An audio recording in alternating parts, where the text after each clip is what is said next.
కరివేపాకు జ్యూస్ తాగితే శరీరంలో జరిగేది ఇదే. కష్టపడకుండా స్లిమ్ అవుతారు. Hi hello welcome to Shravana health tips. నేటి బిజీ లైఫ్లో చాలామంది ఊబకాయం సమస్యతో ఇబ్బంది పడుతున్నారు. భారతదేశంలోనే కాదు, ప్రపంచవ్యాప్తంగా ఎంతోమంది ఎదుర్కొంటున్న ప్రధాన సమస్య ఇదే. దీనివల్ల అధిక కొలెస్ట్రాల్, బీపీ, మధుమేహం, గుండెపోటు వంటి ఇతర ప్రాణాంతక సమస్యలు కూడా వెంటాడుతున్నాయి. అయితే మీ ఆహారంలో కొన్ని మార్పులు చేసుకోవడం వల్ల మీరు ఎదుర్కొంటున్న ఆరోగ్య సమస్యల నుండి బయటపడవచ్చునని ఆరోగ్య నిపుణులు సూచిస్తున్నారు. ఇందుకోసం మన వంటింట్లో ఉండే సహజ పదార్థాలు మనకు ఎంతగానో మేలు చేస్తాయి. కూరల్లో నుంచి ఈజీగా తీసి పడేసే కరివేపాకు ఆకులు అధిక బరువు సమస్యను పరిష్కరిస్తుందని మీకు తెలుసా?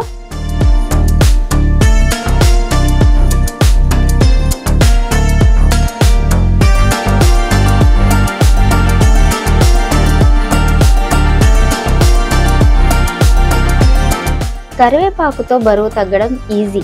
కరివేపాకు సువాసన కోసం ప్రతి ఒక్కరూ దాన్ని వివిధ వంటల్లో ఉపయోగిస్తుంటారు. ఈ ఆకును ఉపయోగించి చట్నీ, పొడులను కూడా తయారు చేస్తారు.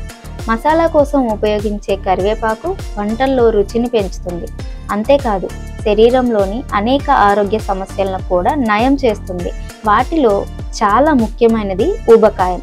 ఊబకాయాన్ని తగ్గించడంలో కరివేపాకు ఆకులు ప్రభావితంగా పనిచేస్తుంది.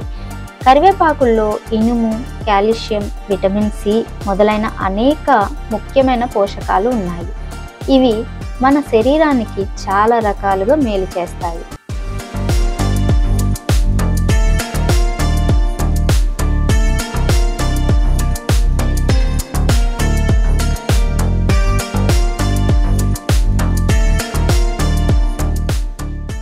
కొవ్వు అనేది చాలా వరకు మొదట పొట్ట భాగము, నడుము చుట్టూ పేరుకుపోతుంది.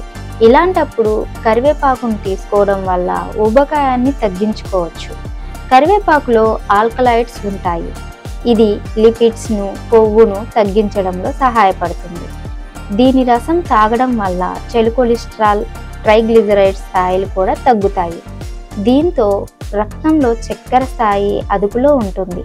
కరివేపాకు రసం చేయడానికి ముందుగా కరివేపాకులను కడిగి నీటిలో ఉడకబెట్టాలి. కొంత సమయం తర్వాత ఈ నీటిని ఫిల్టర్ సహాయంతో వడపోసి గోరువెచ్చగా ఉన్నప్పుడే తాగాలి. మరొక పద్ధతి ప్రకారం అయితే దీని ఆకులను చూర్ణం చేసి నిమ్మకాయ, తేనెతో కలిపి తీసుకోవచ్చు. కరివేపాకు రసాన్ని ఖాళీ కడుపుతో తాగాలని మాత్రం గుర్తుంచుకోండి.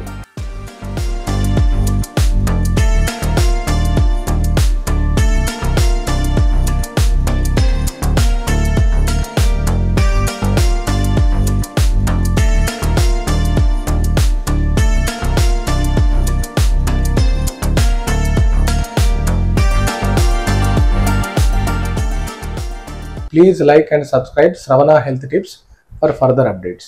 Viewers, keep watching Shravana Health Tips for more health related content.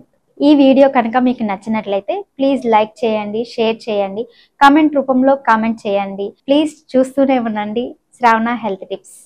మరిన్ని అప్డేట్స్తో మళ్ళీ కలుద్దాం.